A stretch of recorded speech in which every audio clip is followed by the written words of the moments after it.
de esta mañana.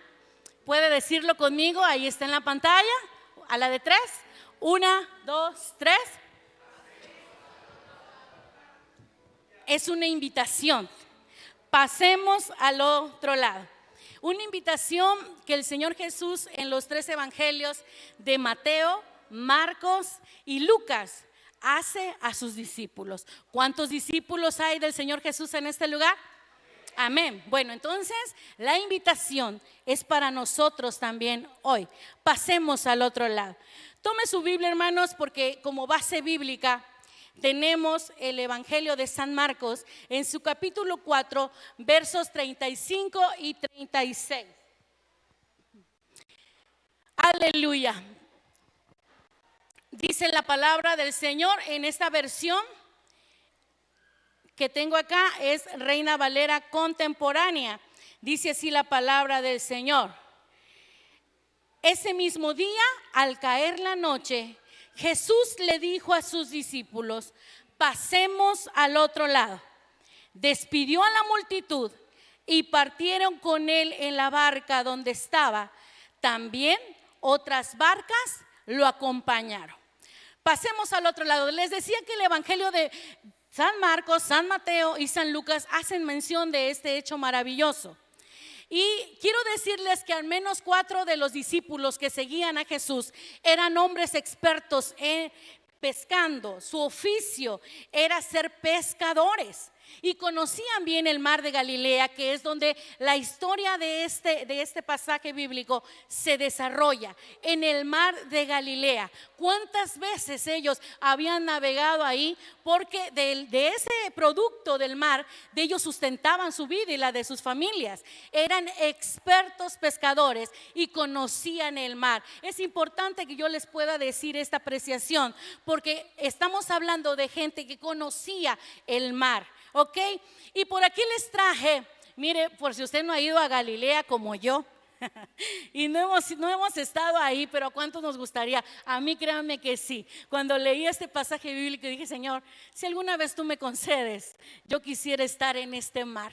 Les traje 2 imágenes, una pues por la mañana con abundante luz y la otra por la tarde, por la noche, como dice la palabra del Señor en el pasaje bíblico que leímos. También el mar de Galilea se le conoce como el lago de Genesaret o el lago Tiberíades o lago de Kineret. Usted va a encontrar, hermano, en la palabra del Señor, en diferentes citas o versiones de la Biblia, que el mar de Galilea se menciona como Genesaret, como Tiberíades o como lago de Kineret. Bien, quiero mencionar solo algunas características que este mar de Galilea tiene. Dice que este lago, para empezar, es un lago de agua dulce. Y usted y yo estamos como que acostumbrados que el mar pues es salado. Déjeme decirle que este lago es dulce, agua dulce. Y además mide aproximadamente 22 kilómetros de largo. Luego les mostraré una imagen más. Y 12 kilómetros de ancho, por un estimado de 45 a 48 metros de profundidad. Para que usted vaya haciendo su imagen ahí en su cabecita, estamos hablando de no algo pequeñito. Por eso habían embarcaciones en este lago, en este mar. También, pues ahí le mencioné, llamado Genesaret, Tiberíades o Kineret, y situado a más de 200 metros bajo el nivel del mar. Ahí está, ese es el precioso mar de Galilea. Quiero empezar entonces, después de hacer esta breve introducción, de decirles del mar de Galilea, que los discípulos con Jesús habían desarrollado gran parte del ministerio de Jesús cerca de este lago. Nuestro punto 1 sería entonces, adelante, seguidores o discípulos. Hermano hermoso, cuando Jesús les está diciendo a ellos, después de haber terminado casi un día de actividades, vamos, pasemos al otro lado. Jesús en los capítulos anteriores estaba desarrollando parte del ministerio que él vino a desarrollar a esta tierra. sanando enfermos, liberando, predicando la palabra, anunciando el evangelio, pero era tiempo también de descansar, y les decía, vamos, no nos vamos a quedar aquí, vamos a pasar al otro lado.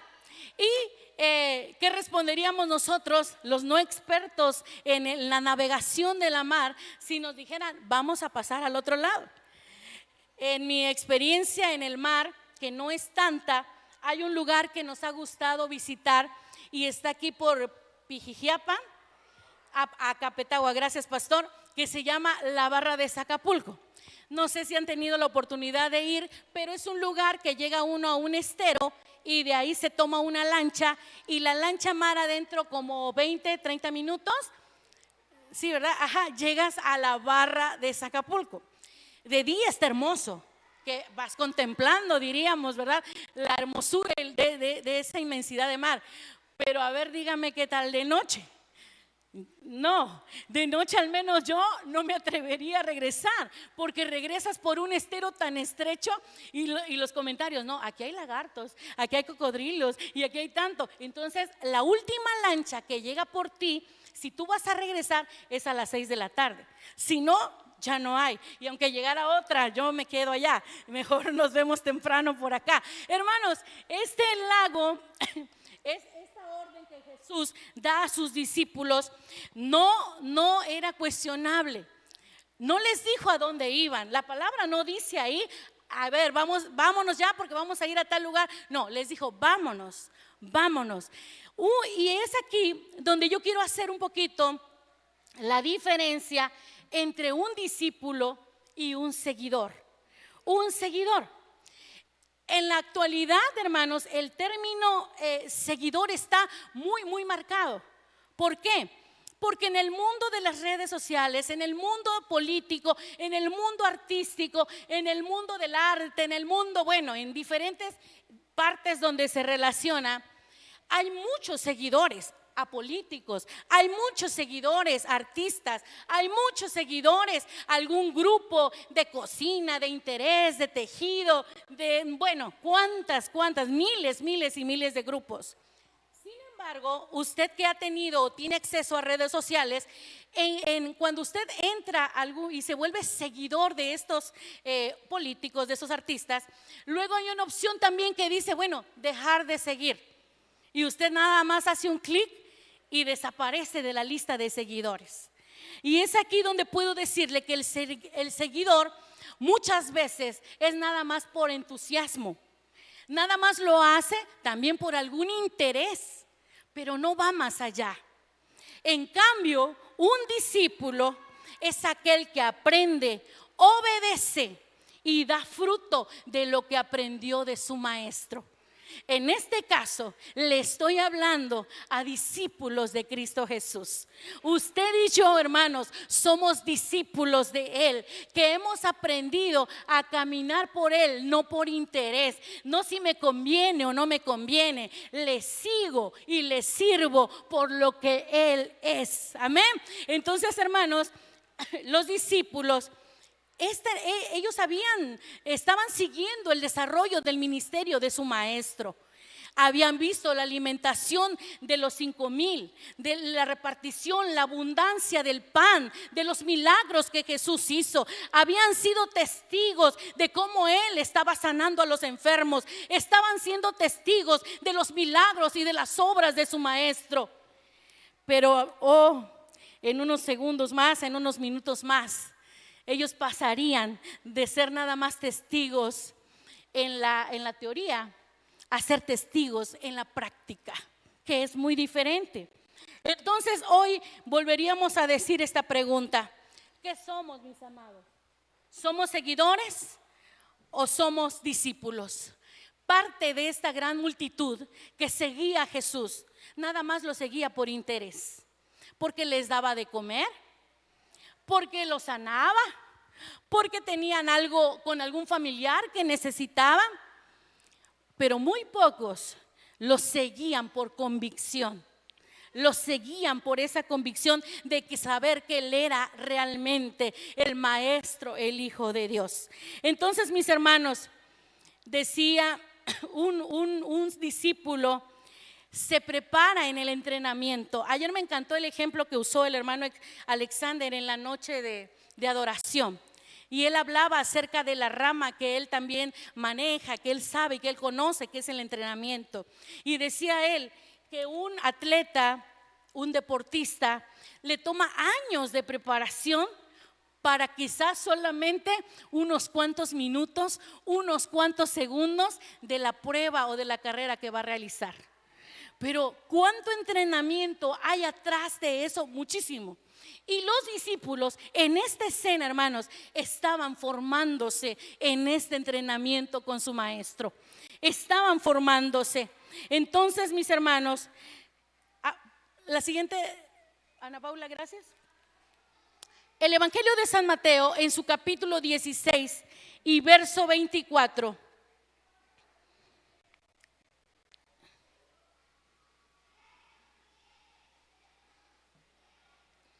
En esa traducción que se los puse en la pantalla, es la versión traducción lenguaje actual.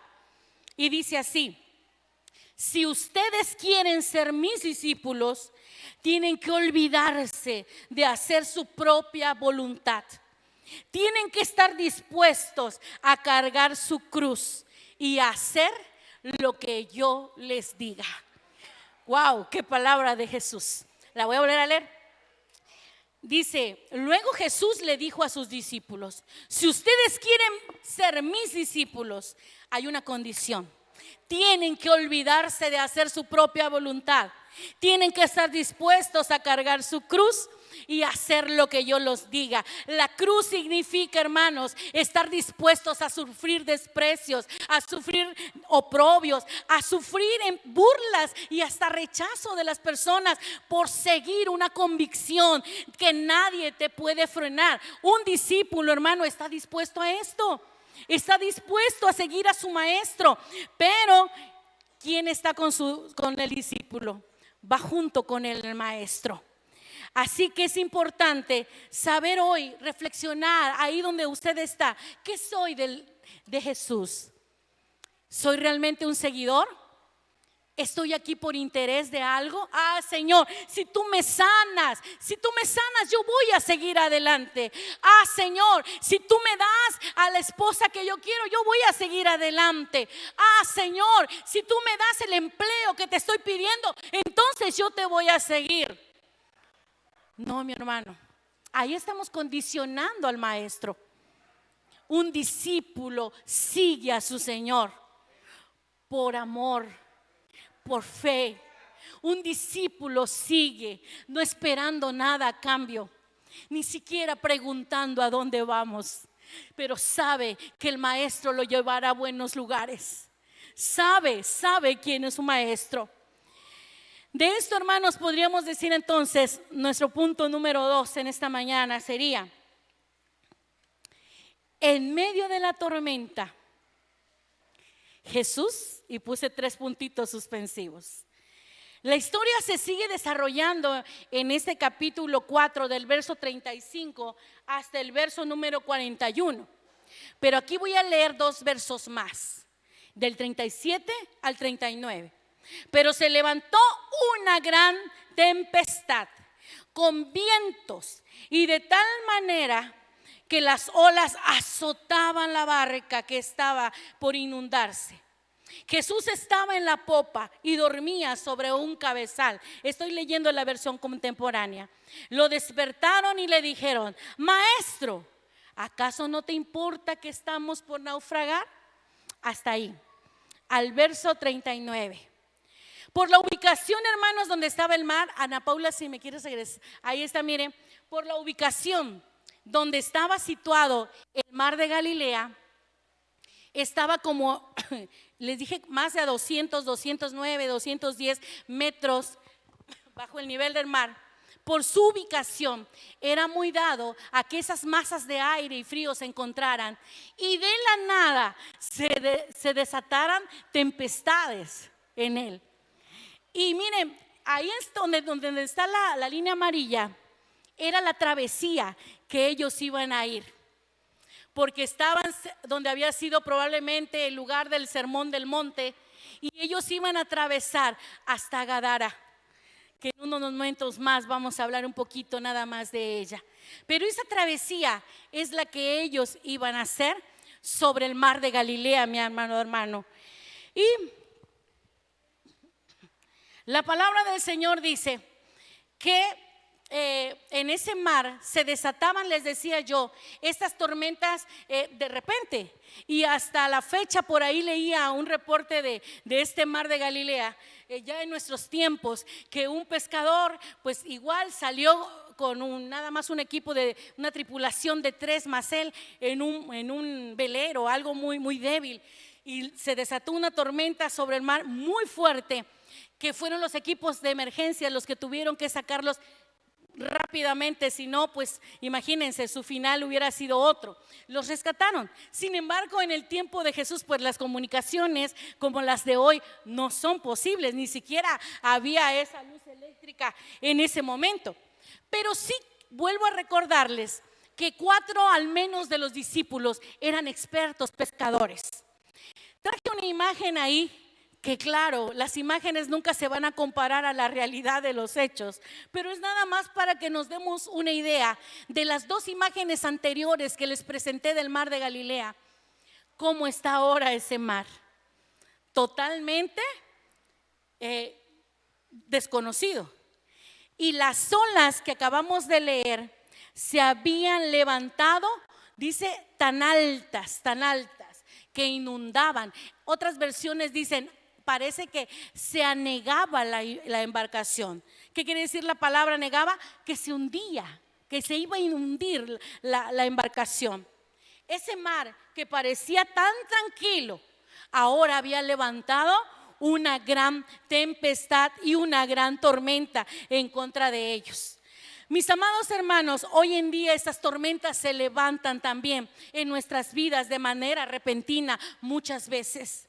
¿Y cuántas veces podemos decir o decimos, híjole, este es el peor momento para que yo me enferme?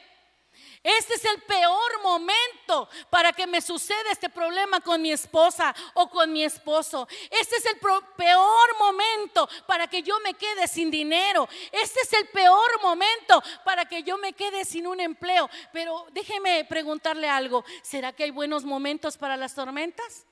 Claro que no. Nunca es un buen momento. Pero sabes, como discípulos, Él sabe cuál es el mejor momento. Él sí sabe cuál es el mejor momento. Y esta era el mejor momento para una lección para la vida de los discípulos. Este era el momento en los que ellos necesitaban saber quién estaba con ellos, quién iba con ellos. De otra manera no habría sido así. No habría sido así. La vida representa entonces a este enorme mar, donde las olas muchas veces también se levantan en contra de nosotros. Se levantan en contra de nuestra casa, en contra de nuestra familia. Y esta tormenta que está aquí representada, la Biblia la llama tempestad, habla de fuertes vientos. Y estos vientos levantaban esas olas tan grandes que chocaban con su barca. Hermanos, las tormentas llegan a nuestras vidas. Las situaciones se presentan difíciles en nuestras vidas, claro que sí, chocan con nosotros y nos da temor y nos da miedo, y porque quedamos vulnerables. Y estos pescadores, por más expertos, estos discípulos que conocían la mar, por más expertos que eran, sabían la magnitud del problema en el que estaban metidos, claro que sí. Porque conocían el tamaño de esas olas, qué tan grandes se habían levantado. Mi hermano, pero en medio de esta desesperación, podemos decir que Jesús está presente en nuestra barca. Jesús está presente en nuestra barca. Dice el Evangelio de San Mateo en su capítulo 28, en la versión de Dios habla hoy: y enséñenles a obedecer todo lo que les he mandado a ustedes. Por mi parte, yo estaré con ustedes. ¿Cuándo, iglesia? todos los días hasta el fin del mundo. Aleluya, mi amado hermano, si usted es un discípulo del Señor, no un seguidor, no un simpatizante, no alguien que está por interés, si usted es un discípulo de Jesús y está comprometido con servirle, con permanecer, con estar con Él, por recibir el trato de Dios aún en medio de las tormentas, entonces también tiene que estar plenamente convencido que no va solo, que Jesús está en medio de su tormenta, que Jesús lo acompaña, que Jesús no lo deja solo, que Él ha prometido, es su promesa: yo voy a estar contigo por más grandes que se puedan levantar las olas en tu contra, por más grandes que puedan ser, yo estoy ahí. Pero esta promesa es si eres su discípulo. Si somos sus discípulos, entonces Él está presente en nuestra barca. Aunque muchas veces no nos demos cuenta en medio del problema. ¿Qué hace el problema? Nos aflige. ¿Qué hace el problema? Nos turba. Se enferman nuestros hijos, los amamos tanto. Híjole, ¿qué va a pasar? Y nuestra mente vuela, mi hermano, vuela, se va. Y lo último que hacemos es decir: Dios mío, pero si tú estás en control perfecto de esto. Y nuestra mente ya voló. ¿Qué va a pasar? Lo voy a internar. Y después, si lo van a internar, van a decir que lo van a operar. Y miren, hermano, ya hasta dónde voló nuestra mente. Y Dios solo está usando este recurso, solo lo está usando para que nuestra fe crezca. Solo lo está usando para que tu fe y la mía crezcan. Hace una semana, la semana pasada para ser exacto, compartí aquí muy brevemente que Ana Paula tenía mucho tiempo que no se enfermaba, gracias a Dios. Pero pues quizás, no sé, los cambios de clima, Dios lo permitió para ver mi fe hasta dónde llegaba. Ana Paula se enfermó y ella traía un cuadro cuando era niñita de bronquios muy fuerte, y una leve gripa se le volvía al ratito un bronquio cerrado, y había una sibilancia en su pecho, y por ahí algunos decían: es que tú tienes, o su hija es asmática, cosa que nunca recibimos. Dije: no, Señor, tú lo que haces es perfecto, y tú nos dices: Ana Paula sana. Pasaron los años, hermanos, y Ana Paula sanó. Dios me dio esa palabra. Ana Paula sanó para la gloria de Dios. Y tenía mucho tiempo que no se enfermaba. Pero el fin de semana se enfermó. Llegó de la escuela, un poco ya se veía molesta por tanta gripa. Y en nuestra humanidad dices: ay, ¿qué le doy? Y buscando, que ya ni sabía, ni tengo medicamentos para darle. Dije: ¿qué le doy? Híjole, le digo, pues, y como a ella le encanta bañarse, ¿será que se baña? ¿Será que no se baña? Pues bañate, dije. Bueno, pero para la noche ya tenía un cuadro de temperatura. Y al otro día la temperatura seguía, y seguía más fuerte y más fuerte. Ana Paula temblaba así. Una vez cuando fue chiquita, me acordé, se nos enfermó así y la tuvimos que llevar a internar por unas horas. Y ese cuadro se estaba repitiendo ahí. Y decía: no me puedo calentar. Y tocaba sus manos, y sus manos estaban heladas, pero era hielo que yo estaba tocando. Y tocaba su cabeza y estaba súper caliente y hervía. Los pies súper fríos, la punta especial de los dedos del pie estaban súper fríos. Hielo, hermano. Y yo: Señor, pues ¿qué le hago? Y yo: Dios mío, ¿qué le voy a hacer? Y de repente, bueno, pues ahí está, vamos a tallarla. Y le Big Vaporub, ya dije el comercial. Y vamos a traer, y empezamos a frotar este ungüento de alcanfor. Y hermanos, a tallar los pies y las manos. Y sabe, yo dije: ya, ahorita. No, nada pasó.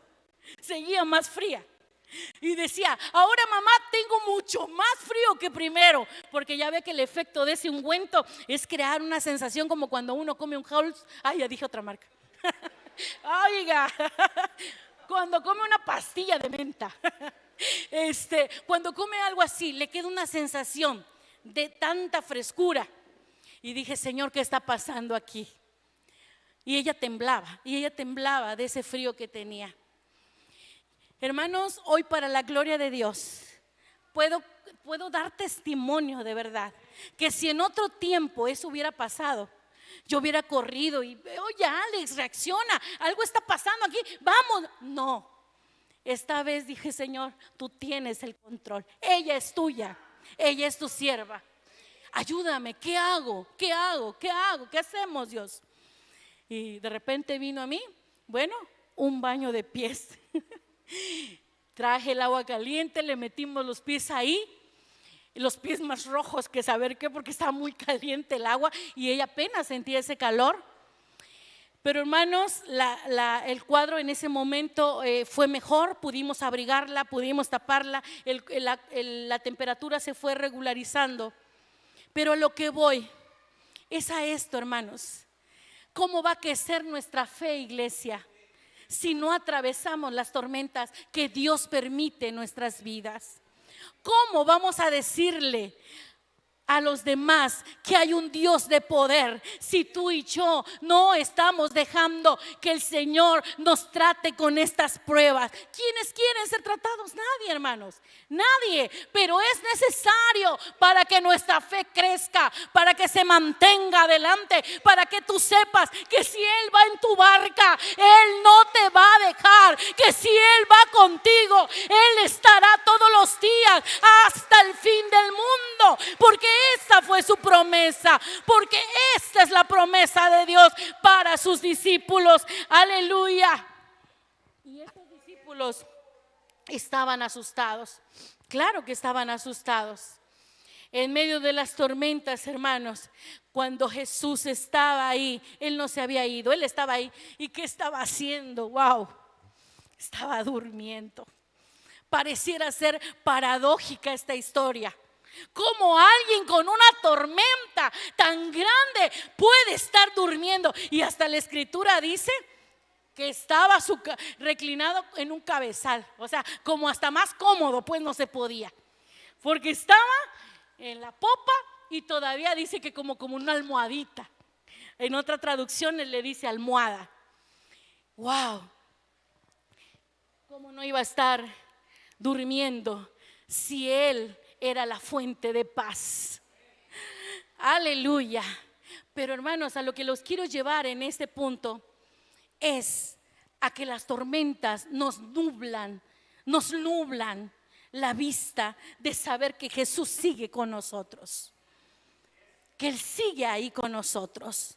Y ese miedo te hace perderlo de vista muchas veces.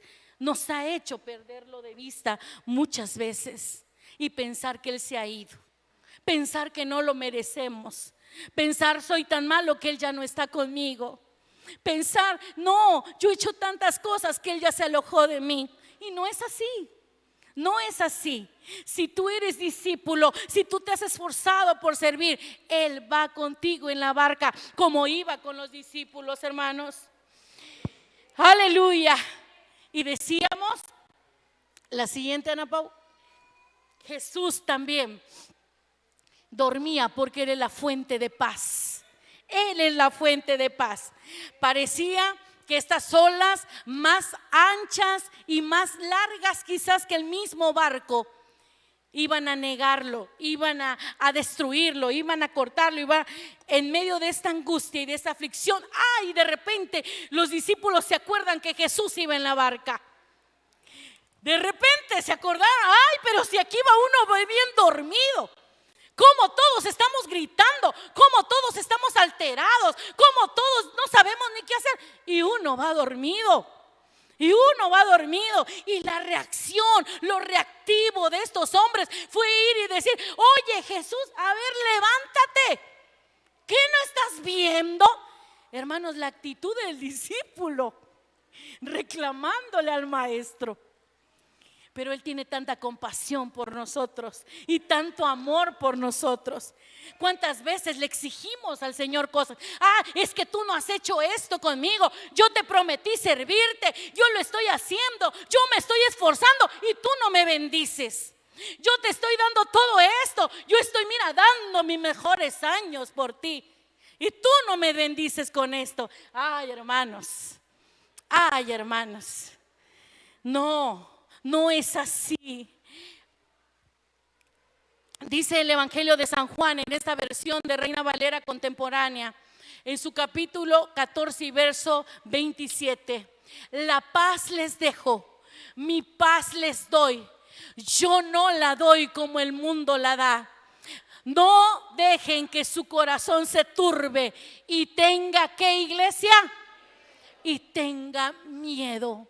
No dejen que su corazón se turbe y tenga miedo, porque yo voy con ustedes en esta barca, porque no me he bajado, porque estoy ahí, pero solo tienen que clamar. Clama a mí y yo te voy a responder, dice el libro de Jeremías, y aún te voy a enseñar cosas grandes, cosas ocultas que tú no conoces.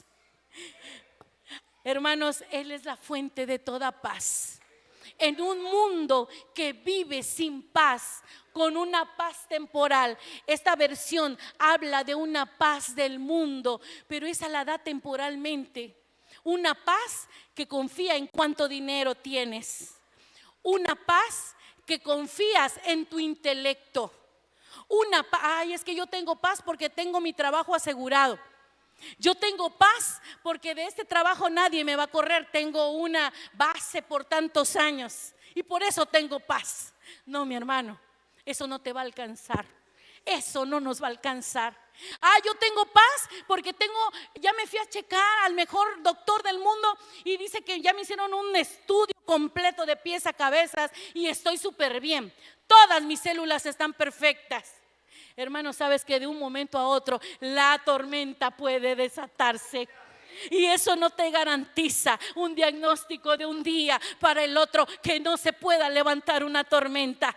No, mi hermano, no. La paz que Dios nos da no la podemos entender, no la podemos comprender, pero sí la puedes sentir en el momento de la tempestad, cuando los vientos se han levantado, cuando las olas están chocando a tu barca. Ahí puedes sentir la paz y los demás te dicen: pero ¿por qué no estás asustado? ¿Por qué no reaccionas? ¿Por qué no le dices?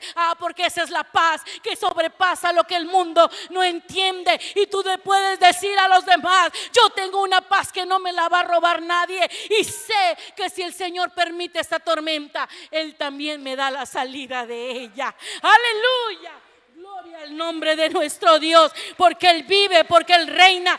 Mereces toda la gloria, Señor, y toda la honra. Un salmo muy conocido que los niños desde pequeñitos muchas veces lo repiten, dice así. Por eso en el Salmo 4:8, en esta versión: por eso me acuesto y me duermo en paz, porque solo tú, Señor, me haces vivir confiado. Uno de los males más grandes de este mundo es el estrés, la ansiedad. No pueden dormir, se acuestan pero no duermen, no descansan. He escuchado a personas, a mujeres que dicen: es que me pasé la noche en vela, no pude dormir. ¿Cuántas preocupaciones están en su cabeza? ¿Cuántos conflictos emocionales, físicos están viviendo para permitirles que les robe la paz de ese momento tan sublime que es el sueño? Hermanos, sin embargo, hay uno que es nuestro Dios, que aún dice que en nuestros sueños Él los vela con paz en tu corazón. Es diferente vivir una prueba, hermanos, como discípulo, que vivirla siendo nada más un seguidor de Él. Aleluya, gloria al Señor. Sigamos adelante. Entonces, podemos decir, San Juan 14:27. Gracias, Ana Pau. Voy a darles una cita más. San Juan 14:27 dice así: mi paz os doy, no como el mundo se las da, es la que leíamos hace un momento, sino que esta paz permanece, no es temporal, no es pasajera. El Señor va con nosotros. Y un punto más de este punto número 2 es: Jesús está en control. control perfecto de nuestra vida. Los discípulos del Señor habían caminado con Él, habían sido testigos del poder de Él, sanando, alimentando, proveyendo, parte del ministerio que Él estaba ejerciendo. Pero ¿qué había pasado? ¿Por qué en este momento estaban tan atemorizados? ¿Y por qué tenían tanto miedo? Porque entonces la fe había quedado un poco al lado, hermanos. Tenían tanto miedo que hasta olvidaron que Jesús venía con ellos. Tenían tanto miedo que olvidaron que Él está en control de todas las cosas, aún de la misma naturaleza. Y tenían tanto miedo que olvidaron que Él está siempre presto para ayudar a sus hijos, para no dejarlos jamás. Aleluya, gloria al Señor. Jesús, con toda autoridad, se levantó y dijo al viento: calla, enmudece. Dos palabras que Él usó, pero Él había creado la naturaleza y la naturaleza misma se sujetaba a la voz de Dios. Y en el mismo momento se hizo, dice la palabra, gran calma, gran bonanza. Desapareció aquellas olas tan grandes, desaparecieron, hermano. Es lo que hace Jesús, es lo que hace Dios con nuestras tormentas, es lo que hace Jesús con nuestras tempestades. De repente, Dios, ¿cómo salí de esto? Solo tú pudiste hacerlo. De repente la enfermedad que parecía incurable, oh, Dios hace un milagro y te sana. De repente aquel matrimonio que parecía ya deshecho, Dios lo restaura. Aleluya. De repente aquel hijo que parecía que nunca iba a venir a los pies del Señor, Él regresa. Aleluya. Porque solo falta que Él se levante y diga la palabra, para que sea hecho. Aleluya. Aleluya, aleluya. Solo falta que Él diga la palabra y que tú y yo la creamos, y que tú y yo creamos esa palabra que Él ha dado.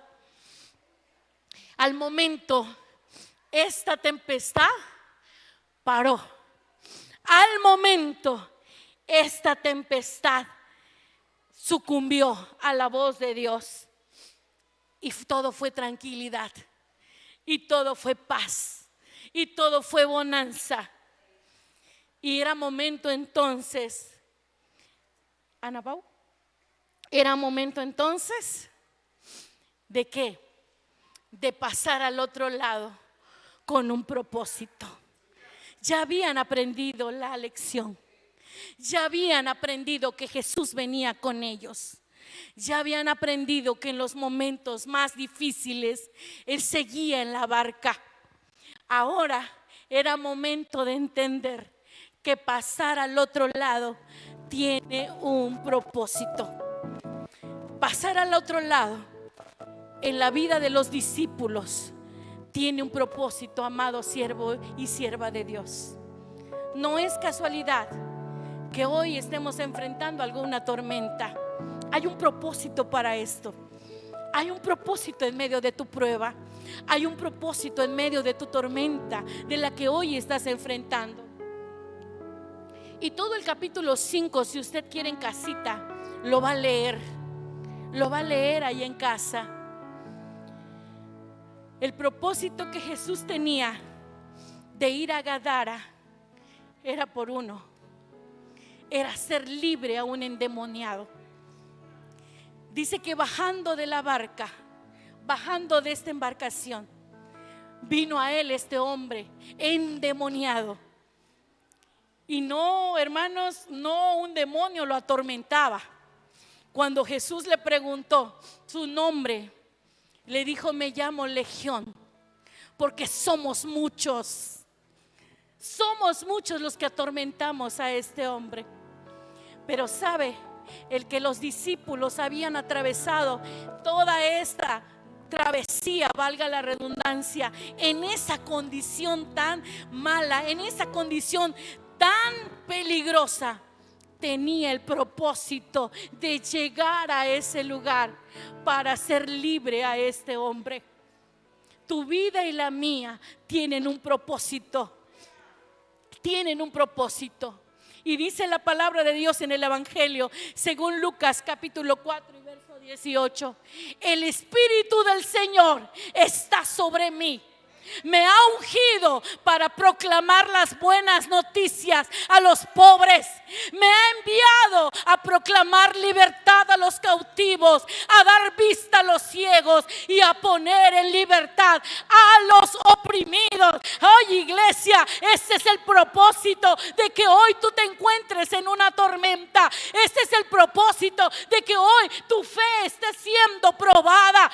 Este es el propósito de que tú irás al otro lado y encontrarás a alguien que está atravesando tu misma tormenta y le podrás decir: yo conozco al que me hizo libre de ella y puede hacerte libre también a ti. Aleluya. Era el propósito de Jesús. Era el propósito de llevarlos al otro lado, de llevarlos. Servir a Cristo, hermanos, si bien no es tarea fácil, tampoco es imposible, porque Él nos ha dicho, aleluya, yo he vencido al mundo.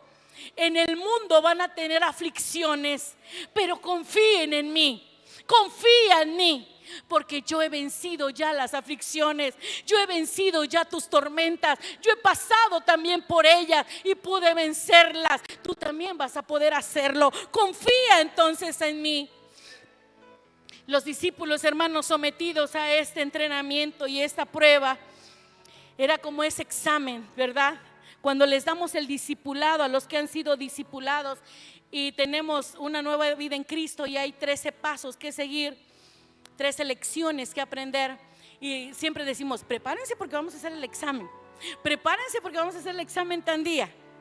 Y usted ve que no llega el examen y no llega el examen. ¿Y qué pasó con el examen? Y le preguntan al maestro: ¿y cuándo va a ser el examen? No, tú síguete preparando porque el examen va a llegar. Pero de repente llega una prueba. De repente, ya no voy a seguir adelante en mi discipulado. ¿Y por qué? No, porque tuve un problema con mi esposo, tuve un problema con mi papá. Ahí está tu examen. Ese es el examen que tú estabas esperando. El discípulo se forma, hermanos, en esas pruebas, en esos exámenes. Y era necesario que estos discípulos atravesaran entonces este examen para llegar al otro lado. Para llegar al otro lado. Gloria al Señor, aleluya. Da gloria a Dios, mi hermano, por esas pruebas que ahora usted está atravesando. Amén. Gracias, Señor. Adelante, Ana Pau. Gloria al Señor. ¿Qué necesitamos entonces para pasar al otro lado? Número 1, necesitamos valor. Valor. Segunda de Timoteo capítulo 1 y verso 7 dice: porque no nos ha dado Dios un espíritu de cobardía, sino de poder, amor y de dominio propio. No está mal tener miedo, pero sí está mal dejarte vencer por el miedo. Eso sí está mal. Somos humanos, tenemos temores, pero lo malo está en dejarnos vencer por estos temores.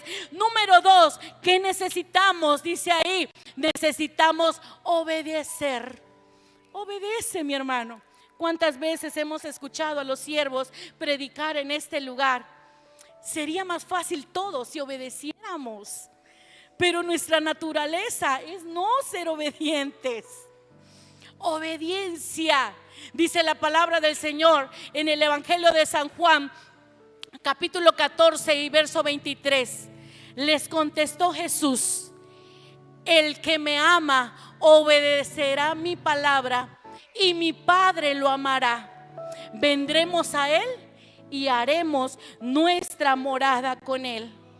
El que me ama obedece mi palabra.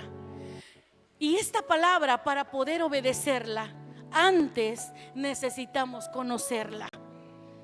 Vengamos a la palabra. ¿Cuántos programas para conocer la palabra? No tenemos pretextos, hermanos. En esta casa nos hemos comprometido con estudiar la palabra del Señor a través de transmisiones, a través de mensajes, a través de audios. Bueno, no hay pretextos para no conocer la palabra. Pero un discípulo obedece la palabra. Por eso cuando llegó el momento y Jesús les dijo: vámonos al otro lado, ellos solamente obedecieron y fueron con su maestro. Tener la palabra en nuestro corazón y tener la palabra en nuestra mente, hermanos, cuando llega el día de la prueba, te hace hablar como un verdadero discípulo de Jesús. Cuando llega la palabra, cuando llega el temor, entonces tú puedes usar la palabra como una espada que atraviesa, aleluya, que corta, y no hacer caso del miedo que te pueda inundar. Pero sí conocemos la palabra. Si no conocemos la palabra, somos presas del temor, somos presas del miedo. Hacemos oídos a lo que la gente dice, a lo que las redes dicen, pero no a lo que la palabra nos dice. Un discípulo entonces obedece la palabra de Dios. Si amamos a Dios, dice ahí, obedezcamos su palabra. Obedezcamos su palabra. Y algo más que necesitamos para pasar al otro lado es tener fe. La fe es creer totalmente en Dios y lo que Él hará con nosotros. Total confianza, ponerla en Dios. No dejar lugar a la duda, a la incredulidad, que es lo contrario de la fe. No solo tener fe cuando el problema está, no solo tener fe en medio de la tormenta. No, tener fe es un estilo de vida. Todos los días camino por fe, voy por fe, vivo por fe, aleluya. Esa es la fe de un discípulo, que todos los días se desarrolle para él, aleluya. Dice la palabra del Señor en esta cita bíblica de Hebreos 11:6: sin fe es imposible agradar a Dios, porque es necesario que el que se acerca a Dios crea que le hay y que sabe recompensar a quienes lo buscan. Hermanos, la fe trae premio. Tener fe en el Señor, confiar en Dios, trae un premio, trae una recompensa con ello. Entonces busquemos a Dios. Busquemos a Dios. Para terminar esta última imagen, ahí está la barca. Ahí está Jesús. Es tu barca, es la mía. Y ahí está el mar frente a nosotros. ¿Estamos listos entonces para pasar al otro lado? ¿O qué nos sigue deteniendo? ¿Qué nos sigue deteniendo a no cruzar? ¿Los miedos? ¿Las inseguridades? ¿Tu comodidad? ¿Tu propio pensamiento de poder hacerlo solo tú? ¿Tu egocentrismo que no nos deja pasar? Pero Él sigue esperando. Hay una barca lista para que vayamos al otro lado, porque hay un mundo, hermanos, que nos está esperando. Un mundo sin Dios que necesita discípulos como tú y como yo, para llevar una palabra que salve, una palabra que transforma, una palabra que cambia, una palabra que no regresa vacía al corazón. Y tú y yo somos a los que Dios eligió para esta tarea. Tú y yo somos los que tenemos que subirnos y decir: Señor, yo voy contigo, yo te voy a seguir, y no importa cuántas tormentas yo encuentre, no importa cuántas tormentas se levanten, tú vas en mi barca, tú vas conmigo, no voy a temer. Aunque los vientos soplen, aunque la mar se levante, yo estoy confiando que tú permaneces conmigo. Aleluya. Este endemoniado fue libre para la gloria de Dios. Gadara representaba el pecado, porque habían muchos gentiles que se habían ido a vivir ahí. Esa historia está hermosa, lea todo el capítulo 5. Pero lo importante de esto es que hubo un propósito para que ellos cruzaran del otro lado. Hoy tu vida y la mía tienen un propósito de cruzar al otro lado. No nos estanquemos en la fe. Crezcamos, iglesia. Faltan 2 meses para terminar este año 2022. Faltan 2 meses nada más. ¿Cuántas tormentas hemos atravesado este año? Muchas, muchas, hermanos. Cierre sus ojitos ahí donde está.